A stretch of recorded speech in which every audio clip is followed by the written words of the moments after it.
Adilabad municipal cooperation ఎన్నిక రసవత్తర రాజకీయాలకు వేదికగా మారింది. కాంగ్రెస్, బీఆర్ఎస్, ఎంఐఎం కూటమిగా ఉన్నప్పటికీ పదవుల పంపకాలపై స్పష్టత రాకపోవడంతో ఎన్నిక వాయిదా పడింది. ప్రత్యేక సమావేశం మధ్యలోనే బీఆర్ఎస్, కాంగ్రెస్, ఎంఐఎం సభ్యులు బయటకు రావడం తీవ్ర చర్చనీయాంశమైంది. మున్సిపల్ కమిషనర్ జగదీశ్వర్ గౌడ్ కూడా కార్యాలయం నుంచి వెళ్లిపోవడంతో ఉత్కంఠ పెరిగింది. మరోవైపు కౌన్సిల్లో అత్యధిక స్థానాలున్న బీజేపీ ఈ కోఆప్షన్ పదవులను దక్కించుకోవడానికి వ్యూహాత్మకంగా ప్రయత్నిస్తోంది. అంతర్గత సమీకరణాల వల్ల ఎన్నిక వాయిదా పడడంతో తదుపరి పరిణామాలపై జిల్లాలో ఆసక్తి నెలకొంది. ఈ పరిణామాలపై MP Godam Nagesh, MLA Payal Shankar, municipal chairperson Bandari Anusha స్పందించారు. ఈ కోఆప్షన్ ఎన్నికల ప్రక్రియని ప్రిసైడింగ్ అధికారి నిర్ణయించాలి. కానీ ప్రిసైడింగ్ అధికారిగా వ్యవహరించాల్సినటువంటి కమిషనర్ అతనికి ఏం అర్థం కాక తను బిక్రమం వేస్తూ పక్కా చేసుకొని కూర్చున్నారు. అంతలోనే చైర్పర్సన్ సభను వాయిదా వేస్తూ మేము వెళ్ళిపోతున్నామని వెళ్ళిపోయింది.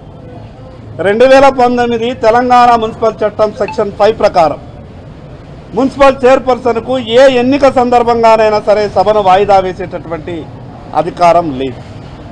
పూర్తిగా సభ్యులంతా హాజరైంది, సంతకాలు పెట్టిండ్రు.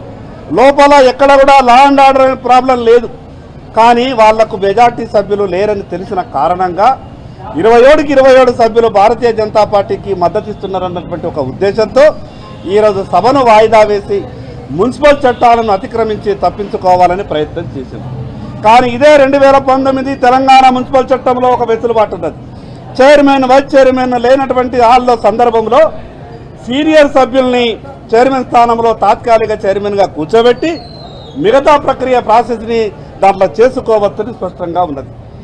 దాన్ని వెసులుబాటుగా తీసుకొని ఈరోజు సీనియర్ కౌన్సిలర్ అయినటువంటి ధోని జ్యోతి గారిని, 3వసారి సభ్యురాలుగా ఎన్నికైనటువంటి ధోని జ్యోతి గారిని ఇప్పుడు మేము తాత్కాలిక చైర్పర్సన్ స్థానంలో కూర్చోబెట్టి భారతీయ జనతా పార్టీ మద్దతుదారులైనటువంటి కొండూరు భరత్ కుమార్, జనగం సంగీత, షేక్ ఇమ్రాన్, నెమలకొండ కరుణ, మైనార్టీ క్రిస్టియన్ వీరి 4 మందికి 27 మంది సభ్యులు ఓటేసినట్టు తాత్కాలిక చైర్పర్సన్ ధోని జ్యోతి గారు వీళ్ళని ఆదిలాబాద్ మున్సిపల్ కోఆప్షన్ సభ్యులుగా ఎన్నుకున్నట్టు వీరిని డిక్లేర్ చేసినటువంటి సందర్భాన్ని ఈ సందర్భంగా పత్రికా మిత్రులకు తెలియజేస్తా ఉన్నా.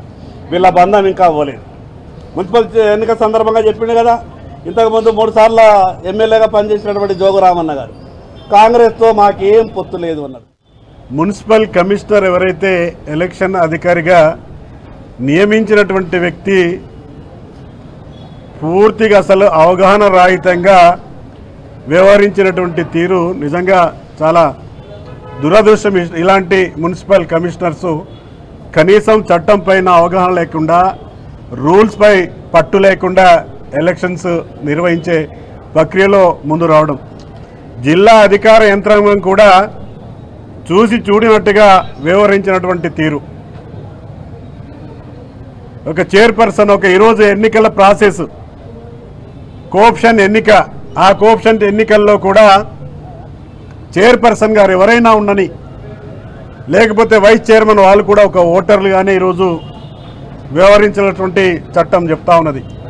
కానీ వాళ్ళ ద్వారా వాయిదా వేస్తున్నామని చెప్పేసి మరి వెళ్ళిపోవడం, దానికి మున్సిపల్ కమిషనర్ కూడా మరి వత్తాసు పలికి దాన్ని ఇచ్చేయడానికి ప్రయత్నం చేశారు.